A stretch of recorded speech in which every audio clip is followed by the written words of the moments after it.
तो एक बार फिर से प्रभु यीशु मसीह के नाम से आप सब लोगों को जय मसीह की। तो जो दशमांश के ऊपर मेरा वीडियो है, एक्चुअली सीरीज़ है, उस सीरीज़ में ये तीसरा वीडियो है और ये फाइनल वीडियो है। मैं फिर से रिक्वेस्ट करता हूँ जिन लोगों ने पार्ट 1 और पार्ट 2 नहीं देखा, अगर आप ये वीडियो डायरेक्ट देखेंगे तो आप कुछ समझ नहीं पाएंगे।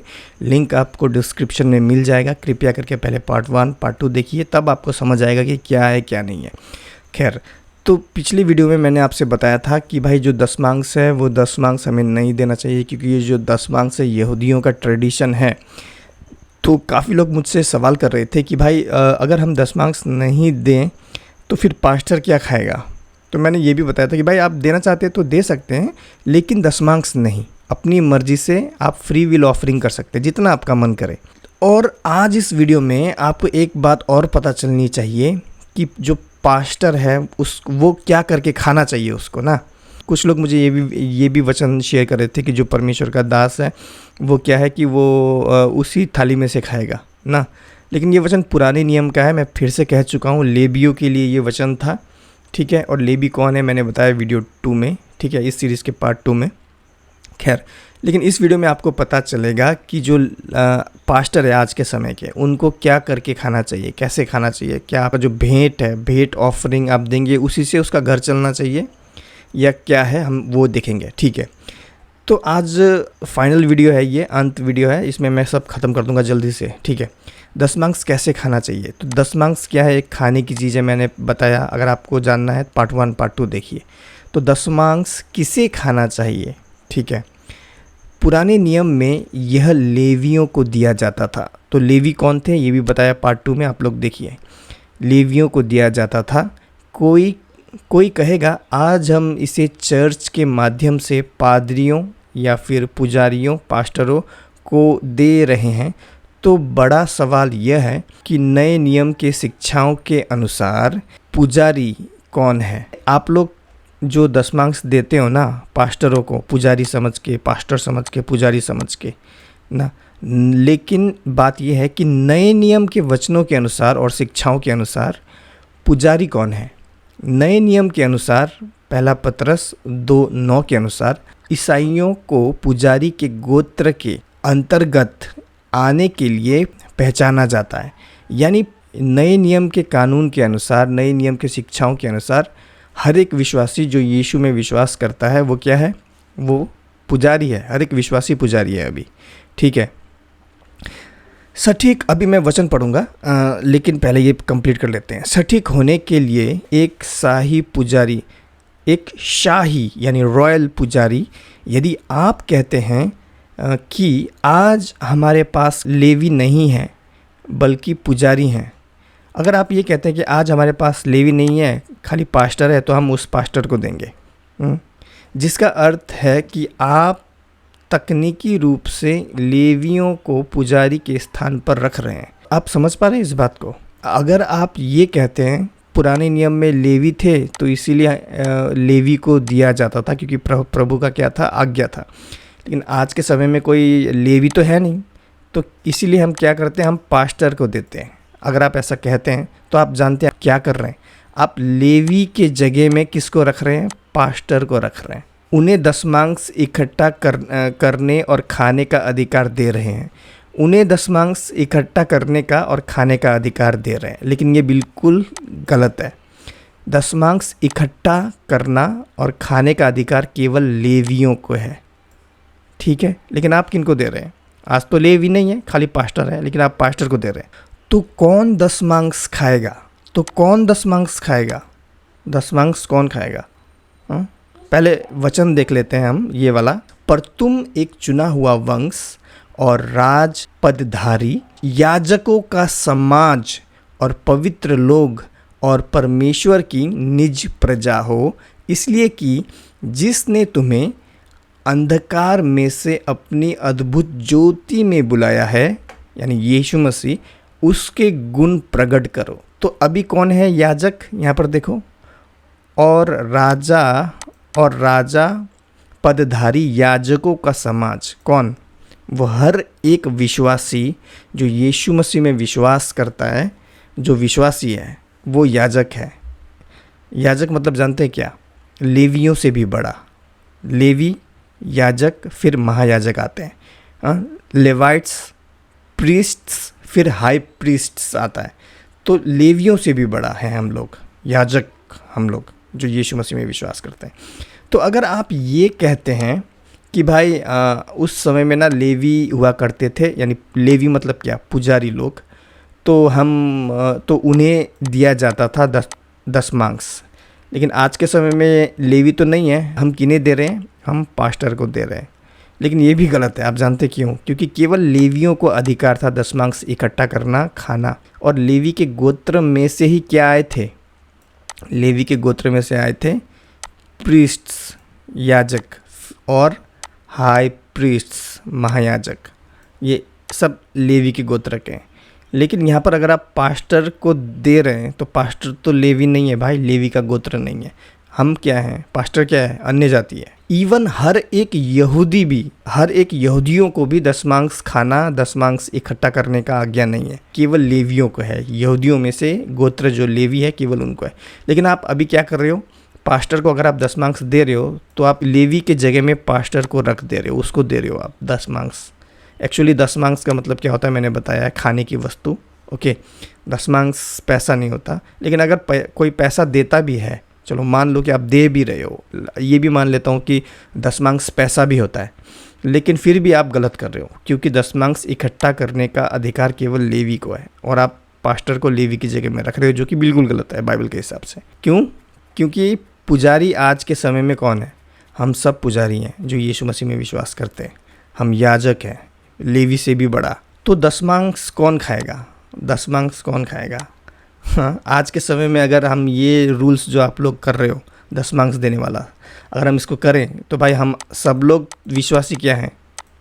हम सब लोग याजक हैं।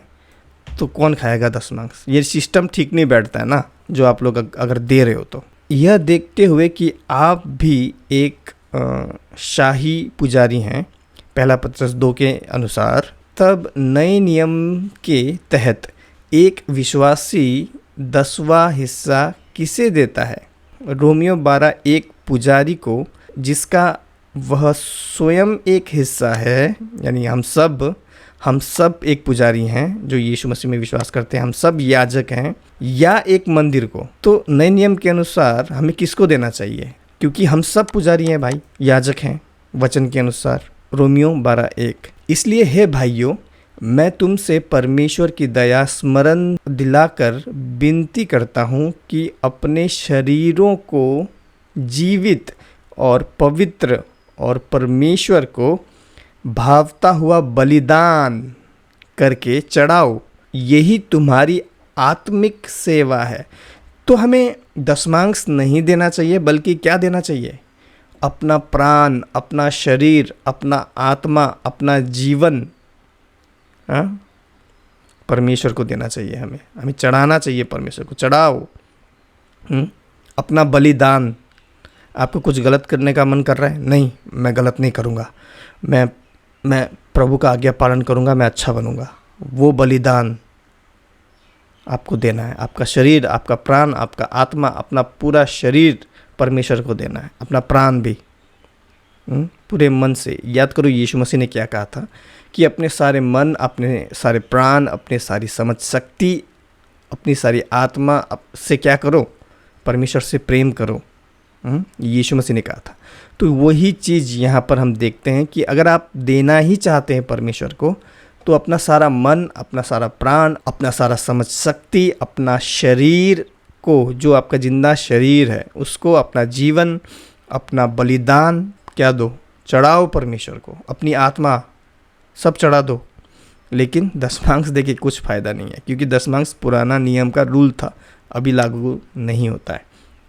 तो आपको ये बलिदान नए नियम के अनुसार आपको ऐसा बलिदान चढ़ाना है, ठीक है। परमेश्वर का मंदिर क्या है? मत्ती 24:1 और 2 के अनुसार, बल्कि वह स्वयं वह मंदिर है। हर एक विश्वासी परमेश्वर का मंदिर है। हर एक विश्वासी प्रीस्ट भी है, यानी याजक भी है, और हर एक विश्वासी खुद ही परमेश्वर का मंदिर भी है। हर एक विश्वासी जिसमें परमेश्वर रहता है, ओके, तो हर एक विश्वासी एक मंदिर है जिसमें परमेश्वर रहता है। मत्ती 24:1-2, चलिए पढ़ते हैं। मत्ती 24:1-2। जब यीशु मंदिर से निकलकर जा रहा था तो उसके चेले उसको मंदिर की रचना दिखाने के लिए उसके पास आए। उसने उनसे कहा, क्या तुम यह सब नहीं देखते?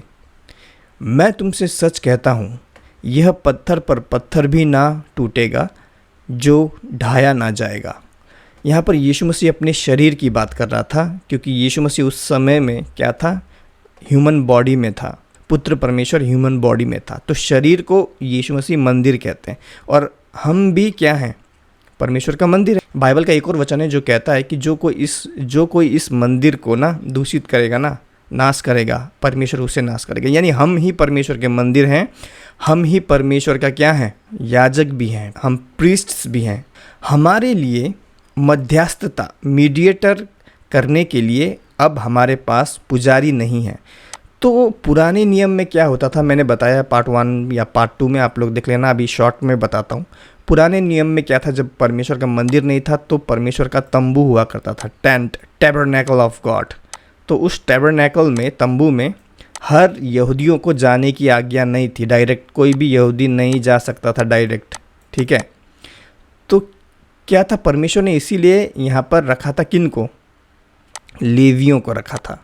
और लेवी के गोत्र में से ही याजक थे, लेवी, फिर याजक और महायाजक, लेवाइट्स, प्रीस्ट्स एंड हाई प्रीस्ट्स। अगर कोई यहूदी पाप करता तो वो डायरेक्ट परमेश्वर के पास नहीं जा सकता था, आज्ञा नहीं थी, मना किया है। मैंने वचन पढ़ा है, आप देख लेना पार्ट 2 में।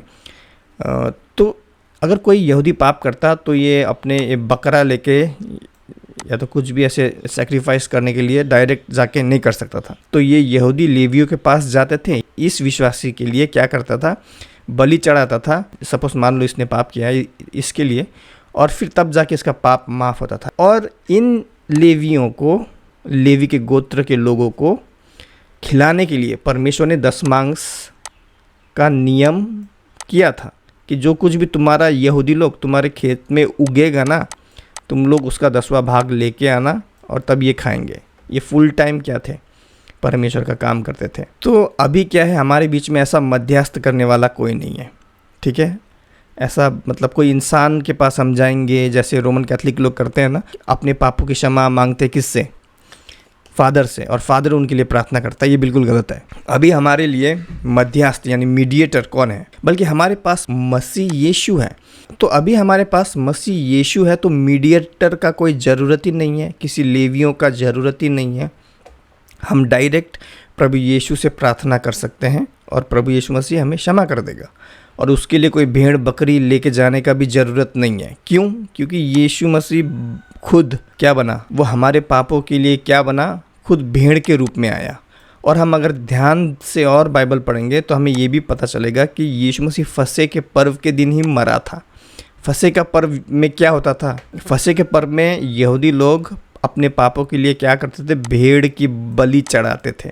तो यीशु मसीह ने अभी क्या किया, वो सब सिस्टम, ये जो पुराना नियम का सिस्टम था ना, ये पाप करेगा तो ये भेड़ लेके आओ, फिर ये काटेगा, लेवी काटेगा, फिर जाके माफ़ मांगेगा इसके लिए, फिर जाके माफ़ होगा। और ये लेवियों को खिलाने के लिए दशमांश देना पड़ेगा, जो ये नियम परमेश्वर ने बनाया था। अभी तो ये भाई आउटडेटेड है। एक भाई मुझसे पूछ रहा था, इसका मतलब पुराना नियम आउटडेटेड है, आप ऐसा कहना चाहते?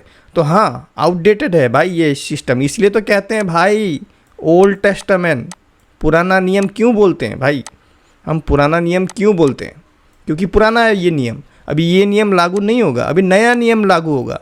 क्या है नया नियम? यीशु मसीह में विश्वास करो, बस तुम्हें बलि वली करने का कोई ज़रूरत नहीं है, ना ही तुम्हें लेवियों को खिलाने की ज़रूरत है। दशमांश मतलब खिलाने की वस्तु होता है, आप देख लेना पार्ट 1 पार्ट 2 में। तो अभी हमारे बीच में यीशु मसीह है, तो ये सिस्टम लागू ही नहीं होता है। तो आज के समय में पास्टर कैसे खाएगा वो बताऊँगा मैं, थोड़ा और गहराई से सीखते हैं। हमारा सिद्ध मध्यस्थ और महायाजक कौन है? आज हम याजक हैं, हम लोग प्रीस्ट्स हैं, लेवी तो है नहीं। पुराने नियम में लेवी होता था, याजक होता था, मैंने जैसे कि बताया, और महायाजक होता था। ये तीनों ही जो होते थे ये लेवी के गोत्र से थे, लेवाइट्स, ठीक है। लेवी, उसके बाद में याजक, प्रीस्ट, फिर हाई प्रीस्ट, महायाजक, ऐसे होते थे। अभी लेवी तो है नहीं, लेवी का सिस्टम चला गया ये पुराना नियम में। अभी खाली क्या है, याजक और महायाजक। याजक कौन, मैंने वचन पढ़ा, याजक हम लोग हैं क्रिश्चियंस जो विश्वास करते हैं यीशु मसीह में।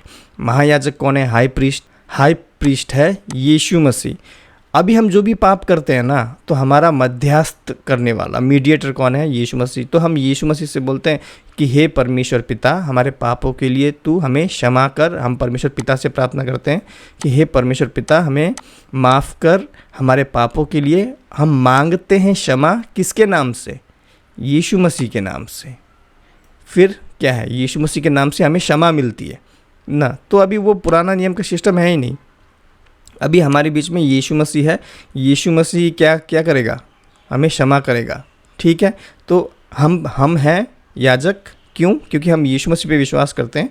यीशु है महायाजक, ठीक है। हमारा सिद्ध मध्यस्थ और महायाजक स्वर्ग में महिमा के दाहिने हाथ पर बैठा है। तो यीशु मसीह महिमा के दाहिने हाथ पर बैठा है हमारे लिए। तो अभी हम जो भी पाप करते हैं डायरेक्ट यीशु मसीह से बोलेंगे, और यीशु मसीह क्या है, पिता से हमारे लिए हमें माफ़ कर देगा, जैसा इब्रानियों 7:28 में लिखा है। चलिए पढ़ते हैं। तो इब्रानियों 7:28 वचन, क्योंकि व्यवस्था तो निर्बल मनुष्यों को महायाजक नियुक्त करती है। क्योंकि जो पुराना नियम है, यहाँ पर क्या क्या बताया जा रहा है, क्योंकि जो पुराना नियम है, यानी पुराने जो लॉज हैं, जो कानून है पुराना, जो यहूदियों का है, निर्बल मनुष्यों को। तो अभी अगर आप दशमांश दे रहे हैं तो आप ऑटोमेटिकली किस में घुस जा रहे हैं, आप घुस जा रहे हैं पुराने नियम के व्यवस्था में। तो यहाँ पर क्या बोल रहा है, जो अभी तक व्यवस्था को मान रहे हैं ना दशमांश दे के, वो पुराना नियम का व्यवस्था मानते हो ना, तो आप निर्बल हो, कमज़ोर हो विश्वास में। बाइबल बता रही है, मैं नहीं। और ये भाई मैं पुराने नियम से नहीं पढ़ रहा, ये नए नियम का वचन है। ये नए नियम का वचन है। क्योंकि व्यवस्था तो निर्बल मनुष्यों को महायाजक नियुक्त करती है, परंतु उस शपथ का वचन जो व्यवस्था के बाद खाई गई, उस पुत्र को यानी यीशु मसीह को नियुक्त करता है, जो युगानुयुग के लिए सिद्ध किया गया है। तो अभी भाई व्यवस्था, याजक, जैसे कि मैंने अभी आपको बताया, लेवाइट्स, लेवी, याजक, महायाजक, और उनको खिलाने के लिए दशमांश था, ये नियम था। तो ये व्यवस्था निर्बल लोगों को याजक ठहराती थी। लेकिन अभी नया नियम में क्या है भाई, ये सब सिस्टम नहीं है। ये सिस्टम बदल दिया किसके द्वारा, उस पुत्र को नियुक्त करता है जो युगानुयुग के लिए सिद्ध किया गया है, यीशु मसीह। तो अभी ये सब सिस्टम नहीं है। अभी ये निर्बल लोग हैं जो व्यवस्था को मानते हैं, यहाँ पर लिखा हुआ है। और अभी ये सब पुराना नियम हो गया, अभी इसको नहीं मानना है। अभी हमें किसको मानना है, यीशु मसीह को मानना है। और यीशु मसीह को अगर हम मानेंगे तो भाई दशमांश देने का सिस्टम बात ही नहीं आती है। तो कैसे पास्टर खाएगा आशीष भाई, भूखा मर जाएगा पास्टर आज के समय में। बताऊंगा उसको क्या खाना चाहिए। आज की वीडियो में मैं ख़त्म कर दूंगा, पता नहीं कितना लंबा होगा वीडियो, लेकिन आप लोग ज़रूर देखना, आपको बहुत गहरी बातें सीखने को मिलेगी। अभी हम ये देखेंगे कि पुराना नियम में जो दशमांश अभ्यास प्रैक्टिस किया जाता था, आज के अभ्यास से यानी आज के प्रैक्टिस से अलग क्यों है आज के समय में हमें क्यों नहीं देना। पुराने और नए नियम के समय में दशमांश देने की प्रथाओं ध्यान रखो, प्रथाओं यानी ट्रेडिशन, प्रथाओं में काफ़ी अंतर है। अभी ये जो ट्रेडिशन है ना, ये ट्रेडिशन प्रथा जो पुराने नियम का था, ओल्ड टेस्टामेंट का, ये ट्रेडिशन फॉलो करने से अभी हमको नहीं होगा, हम विश्वासियों को। आप देखना रोमन कैथलिक लोग भी ट्रेडिशन फॉलो करते हैं, ठीक है। लेकिन हमें अब ये ट्रेडिशन फॉलो नहीं करना है। हमें केवल दशमांश देने से कोई फ़ायदा नहीं है। जैसे कि मैंने बताया, अपना सारा मन, प्राण, आत्मा परमेश्वर को दो अपना सेक्रीफाइस से, ठीक है। लेकिन पुराने नियम में जो ये प्रथा थी दशमांश देने का, ये और नया नियम में दान देना है, फ्री विल ऑफरिंग करना है, ये टोटली अलग है ये, ठीक है। ये सिस्टम ही काफ़ी अलग है, इसमें काफ़ी अंतर है, डिफरेंस है। उदाहरण के लिए पुराना नियम में अब्राहम ने युद्ध के बाद दुश्मनों से जो कुछ इकट्ठा किया उसका दशमांश दिया, जैसा कि उत्पत्ति 14:16-20 में लिखा है। जल्दी से वचन पढ़ लेते हैं। उत्पत्ति 14:16-20। और सारे धन को और अपने भतीजे लूत और उसके धन को और स्त्रियों को और सब बंधुओं को लौटा ले आया। जब वो कदोर्लाओमेर और उसके साथी राजाओं को जीत कर लौट आता था, तब सदोम का एक राजा सावे नाम तराई में, जो राजा की भी कहलाती है, और उससे भेंट करने के लिए आया। ठीक है। तब सालोम का राजा मेल्कीसेदेक, जो परम प्रधान ईश्वर का याजक था, क्या था? मेल्कीसेदेक याजक था। किसके गोत्र का था? लेवी के गोत्र का था। ठीक है, याजक था। रोटी और दाख मधु ले आया और उसने अब्राहम को यह आशीर्वाद दिया कि परम प्रधान ईश्वर की ओर से, जो आकाश और पृथ्वी का अधिकारी है, तू धन्य हो और धन्य है परम प्रधान ईश्वर, जिसने तेरे द्रोहियों को तेरे वंश में कर दिया है। तब अब्राहम ने उसको सब का दशमांश दिया। जो कुछ भी वो जीता अब्राहम, उसका दशमांश दिया। लेकिन गौर करो, मेल्कीसेदेक कौन था? लेवी था। वो लेवी के गोत्र से था। केवल लेवी जो थे, लेवी पुजारी ही, तो पुराने नियम में केवल लेवी पुजारी ही दशमांश इकट्ठा कर सकते थे। ये नियम था, परमेश्वर ने बनाया नियम है, इंसान ने बनाया नहीं। तो पुराने नियम में केवल लेवी ही दशमांश ले सकते थे और इकट्ठा कर सकते थे। इकट्ठा करने का अधिकार केवल इनको है। और आज कोई लेवी पुजारी नहीं है। आज कोई लेवी नहीं है भाई। पास्टर हो सकता है, लेकिन आज लेवी पुजारी का सिस्टम ही नहीं है। हम लोग तो वैसे ही अन्य जाति हैं। हम लेवी तो भाई चाह के भी नहीं बन पाएंगे, लेवी के गोत्र के। और जो लेवी पुजारी को दशमांश दिया जाता था वो क्या था? भूमि की उपज थी। केवल भूमि से साग उत्पादों पर ही दशमांश दिया जा सकता था, पैसा नहीं। जबकि उन दिनों पैसे थे। तो ऐसा कोई स्थान नहीं है जहां पैसे का दशमांश योग्य वस्तु माना गया हो। तो ले व्यवस्था 27 का 30 से लेकर 33वां वचन, आप 34 तक भी पढ़ सकते हैं, ऐसा कोई बात नहीं है। फिर भूमि की उपज का सारा दशमांश, पैसों का दशमांश, क्या प्रभु पैसों का दशमांश बोल रहे हैं क्या? नहीं ना। फिर भूमि की उपज का सारा दशमांश, चाहे वो भूमि का बीज हो, चाहे वृक्ष का फल, वह यहोवा ही का है, वह यहोवा के लिए पवित्र ठहरे। यदि कोई अपने दशमांश में से कुछ छुड़ाना चाहे तो 5वां भाग बढ़ाकर उसको छुड़ाए। मान लीजिए कि मैं दशमांश में एक भेड़ देता हूँ। दशमांश खाने पीने की वस्तु ही होती है और भेड़ बकरी भी होती है। मैं अभी पढ़ूंगा वचन पूरा। तो मान लीजिए कि मैं दशमांश में अपना एक भेड़ देता हूँ, लेकिन वो भेड़ मुझे बहुत पसंद है। तो मुझे वो भेड़ अगर वापस चाहिए ना, मैंने लेवी को दान किया, लेवियों को, और मुझे वापस चाहिए, तो मुझे 5 गुना ज़्यादा देना पड़ेगा उस भेड़ को वापस पाने के लिए। ठीक है, यहाँ पर पैसों का बिल्कुल जिक्र नहीं है। भूमि की उपज का सारा दशमांश बोल रहा है। और क्या है, हम आगे देखेंगे। 5 गुना भाग बढ़ाकर उसको छुड़ाए, और गाय, बैल और भेड़, बकरियां, निदान जो पशु गिनने के लिए लाठी के तले निकल जाने वाले हैं, उनका दशमांश। यहाँ पर पैसों का दशमांश मांग रहा है? नहीं। प्रभु यहाँ पर किस किस चीज़ का दशमांश मांग रहा है? भूमि की उपज का सारा दशमांश, पॉइंट 1। पॉइंट 2, गाय, बैल, भेड़, बकरियां, और जो पशु ऐसे लट्ठी से गिनते हैं और वो लट्ठी के नीचे से निकलता है, कहने का मतलब है आप गिन सकते हो, तो वो उन सब पशुओं का क्या दशमांश। अर्थात 10-10 पीछे एक पशु यहोवा के लिए पवित्र ठहरे। कोई उसे गुण अवगुण ना विचारे और ना उसको बदले, और यदि कोई उसको बदल भी ले तो वह और उसका बदला दोनों पवित्र ठहरे और वह कभी छुड़ाया ना जाए। तो साफ साफ हम देख सकते हैं यहाँ पर क्या है, परमेश्वर भूमि की उपज का दशमांश मांग रहे हैं और जीव जंतु का दशमांश मांग रहे हैं। थोड़ा और पढ़ लेते हैं। जो आज्ञाएं यहोवा ने इजराइलियों के लिए सीनै पर्वत पर मूसा को दी थी, वही ये ही है। तो ये जो आज्ञाएं हैं परमेश्वर ने किसको दी थी? हाँ, इजराइलियों को दी थी भाई।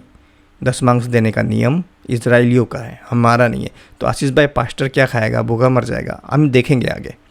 ये आज्ञा यहोवा ने इजराइलियों के लिए सीनै पर्वत पर मूसा को दी थी, वे यही हैं। ये व्यवस्था इजराइलियों को दी थी। 613 नियम मैंने बताया है, पार्ट 1 पार्ट 2 अगर आपने देखा तो। 613 कानून है, उसमें से एक कानून ये भी है, हाँ, दशमांश देना पड़ेगा। और दशमांश पैसा नहीं है भाई, भूमि की उपज का सारा दशमांश, और भेड़ और गाय बैल बकरी ये सब चीज़ है उनका दशमांश, पैसों का दशमांश नहीं। हालांकि इस समय में पैसे चलते थे, अब्राहम के समय में चलते थे। कि पुराने नियम में दशमांश देने की प्रथाओं के बारे में कुछ और महत्वपूर्ण बिंदु देखते हैं हम। याकूब का वादा, उत्पत्ति 28:20 से 22। अभी बस लास्ट एक वचन पढ़ा है, ये वचन पढ़ने के बाद में बस एक वचन है, फिर मैं ख़त्म कर दूंगा, एंड हो जाएगा इस सीज़न का। दशमांश का जो ये पार्ट है इसमें ख़त्म। ध्यान से सुनिए, ध्यान से, बिल्कुल ये दशमांश के विषय में है। और याकूब ने यह मन्नत मानी, यानी मांगी, कि यदि परमेश्वर मेरे संग रहकर इस यात्रा में मेरी रक्षा करे और मुझे खाने के लिए रोटी और पहनने के लिए कपड़ा दे, और मैं अपने पिता के घर में कुशल क्षेम से लौट आऊं, तो यहोवा मेरा परमेश्वर ठहरेगा। और अभी यहाँ पर ध्यान दीजिए, और यह पत्थर जिसका मैंने खंबा खड़ा किया है परमेश्वर का भवन ठहराऊंगा। अभी ध्यान दीजिए, और जो कुछ तू मुझे दे, यानी परमेश्वर दे, उसका दशमांश मैं अवश्य ही तुझे दिया करूँगा। तो यहाँ पर याकूब, जेकब, ठीक है, जेकब का बेटा ही था लेवी, तो वही जेकब, याकूब इंग्लिश में जेकब बोलते हैं, हिंदी में याकूब बोलते हैं, तो वही याकूब एक शर्त रख रहा है परमेश्वर से कि अगर मैं अपने पिता के घर में ना सुरक्षित साथ में पहुँच जाऊँ, तब परमेश्वर पिता आपको मैं अगर पहुँचूँगा मैं अपने घर पे, तब मैं जो कुछ भी तू मुझे देगा, या देखिए, जो कुछ तू मुझे दे उसका दशमांश मैं अवश्य ही तुझे दिया करूँगा। तो पहले तू मुझे दे, फिर मैं दशमांश दूंगा। ये ऐसा ये बोल रहा है कौन? जेकब।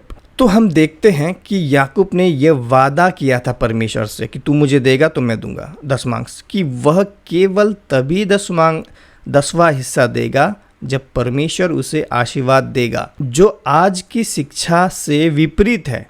आज की शिक्षा क्या है? आज के समय की शिक्षा सुनो ध्यान से।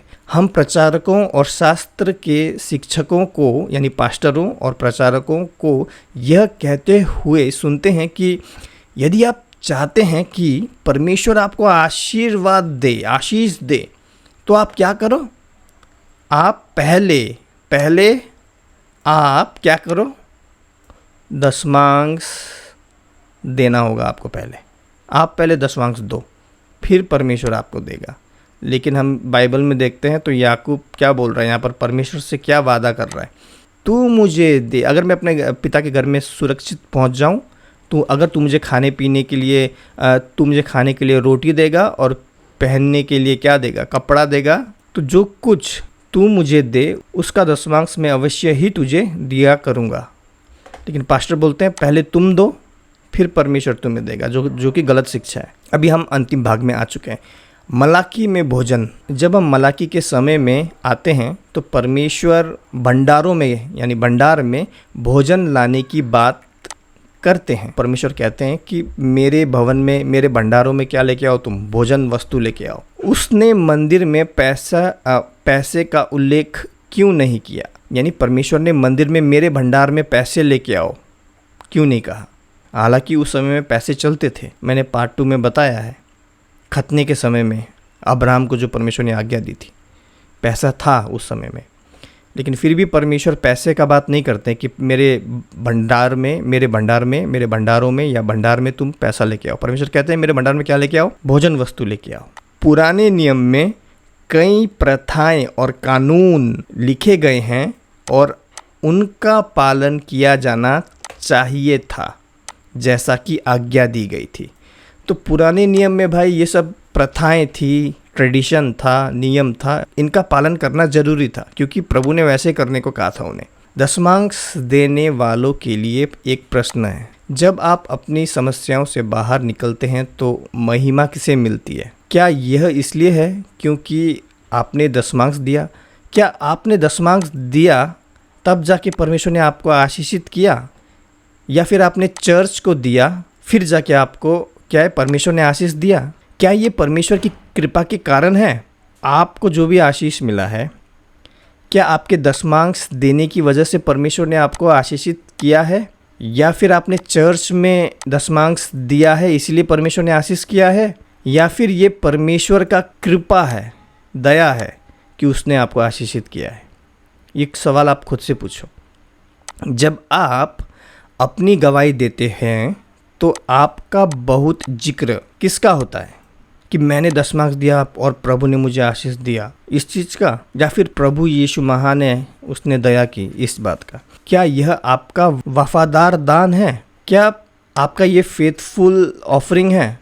बिल्कुल नहीं है। अगर आप ऐसा सोचते हैं कि आपने दिया इसलिए परमेश्वर ने आपको दिया, या इसलिए कि परमेश्वर आप पर दयालु था कि आपको नौकरी, पति या फिर पत्नी आदि दिया जो अब आपके पास है? ये सवाल का जवाब आप लोग दीजिए। तो अब हम आते हैं सबसे मुख्य जवाब पर कि आशीष भाई, क्या आज के समय में दशमांश देना चाहिए कि नहीं चाहिए? वैसे तो मैंने आपको बता दिया कि नहीं देना चाहिए, लेकिन मतलब अगर हम दशमांश नहीं देंगे तो आशीष भाई फिर तो पास्टर भूखा मर जाएगा, वो खाएगा क्या? इसका जवाब हमें मिलता है एक्ट्स, प्रेरितों के काम 18:1 से लेकर 4 तक। इसके बाद पौलुस अथेने को छोड़कर कुरिन्थुस को आया और वहाँ अकीला नाम एक यहूदी मिला जिसका जन्म पुन्तुस का था, और अपनी पत्नी प्रिस्किल्ला समेत इतालिया से नया आया था, क्योंकि क्लौदियुस ने सब यहूदियों को रोम से निकल जाने की आज्ञा दी थी, सो वह उनके यहाँ गया और उनका एक ही उद्यम था, यानी एक ही काम करते थे। कौन? पौलुस और अकीला। इसलिए वह उनके साथ रहा। तो पौलुस यहाँ पर किन के साथ रहा? अकीला के साथ। क्यों? क्योंकि दोनों एक ही काम करते थे। और वो काम क्या था हम देखते हैं। और वे काम, ध्यान से देखिए, और वो काम करने लगे और उनका उद्यम यानी उनका काम तंबू बनाने का था। तो यहाँ पर पौलुस, जिसे स्वयं परमेश्वर ने चुना, वो सेवा कैसे करता था आप लोग जानते हैं? वो तंबू बनाता था बेचारा। वो दिन भर तंबू बनाने का काम करता था। किसके साथ मिलके? अकीला के साथ मिलके तंबू बनाता था, पैसे कमाता था, खुद पैसे कमाता था मेहनत करके। तंबू बना के पैसे कमाने के बाद क्या करता था? और वह हर एक सबत के दिन, देखो ये ऐसा काम नहीं है कि तंबू बनाने का काम ऐसा नहीं है कि पौलुस ने एक दिन किया, 2 दिन किया, कुछ महीने किया, नहीं। यहाँ पर साफ बताया गया है कि पौलुस क्या करता था। वो तंबू बनाने का काम करता था, उससे पैसे कमाता था। हर एक सबत के दिन वो क्या करता था? मंदिर में जाके प्रचार करता था, पास्टर का काम करता था पौलुस। हाँ, कैसे? तंबू बना के पैसे कमाता था, और हर एक सबत के दिन, 1-2 महीने नहीं, 1-2 साल नहीं, हर एक सबत के दिन आराधनालय में वाद विवाद करके यहूदियों और यूनानियों को भी समझाता था, यानी प्रचार करता था, उन्हें समझाता था कि भाई तुम लोग जिस मसीहा का इंतज़ार कर रहे हो ना, वो यीशु मसीह ही है, उस पर विश्वास करो। तो गौर करो, पास्टर क्या खाएगा? क्या, जो लोग मुझे सवाल पूछते हैं ना, तो फिर पास्टर खाएगा क्या भाई अगर हम देंगे नहीं? तो भाई पौलुस एक ऐसा परमेश्वर का बंदा जिसे स्वयं परमेश्वर बात किया, स्वयं परमेश्वर के चलाए चलता था। भाई तू जा इस जगह में जा, तू उस जगह में जा। ऐसे बंदे को भी परमेश्वर ने काम करना, तेरे को भाई खुद काम करना है। जो मुझे सवाल पूछ रहे हैं ना, पास्टर फिर खाएगा क्या? अगर मैं दशमांश नहीं दूंगा तो पास्टर भूखा रह जाएगा। तो बाइबल के हिसाब से पौलुस जो स्वयं काम करता था, पास्टर को भी क्या करना चाहिए? कुछ काम करो, कुछ भी हो, बिजनेस करो। अगर आप बिजनेस करना चाहते हो करो, लेकिन अच्छा बिजनेस है, जुआ फुआ नहीं, दारू वारू नहीं बेचना, ये ड्रग्स नहीं बेचना, कुछ अच्छा काम करो। उसके बाद में पैसे कमाओ, उसके बाद में चर्चों पे जाओ, फिर करो प्रचार। हाँ, कभी कभी अगर कोई दे भी देता है उसमें कोई बुराई नहीं है, लेकिन दशमांश नहीं देना चाहिए। क्या देना चाहिए? जितना आपका मन करे उतना दो, अगर आप देना चाहते हो पास्टर। तो इसी के साथ हमारा ये सीरीज़ कंप्लीट हो गया। और अगर आप भी कुछ ऑफरिंग करना चाहते हैं तो ऑफरिंग कर सकते हैं, ऑफरिंग करना गलत नहीं है। लेकिन ये कहना कि भाई 10वां भाग ही चाहिए, 10वां भाग ही देना है, ये टोटली रॉन्ग है। आप दे सकते हो, देना भी है ऑफरिंग, लेकिन ऐसा कोई नियम नहीं है कि भाई देना ही पड़ेगा। लेकिन अगर आप देते हो तो कितना भी दे सकते हो, 1 रुपये 10 रुपये, तो यही होती है ऑफरिंग, फ्री विल ऑफरिंग। अपनी खुशी से भाई जितना भी दो, 10 रुपये 20 रुपये, ज़रूरी नहीं है 10th दो, ज़रूरी नहीं है, मतलब ये तो अभी सिस्टम है ही नहीं। खैर, तो इतने कहते हुए ये सीरीज़ हमारा ख़त्म हुआ। अगर आप भी कुछ ऑफ़र करना चाहते हैं तो कर सकते हैं। हाँ, मिलते हैं अगले वीडियो में। प्रभु यीशु मसीह आप सबको आशीष दे। तब तक के लिए जय मसीह की।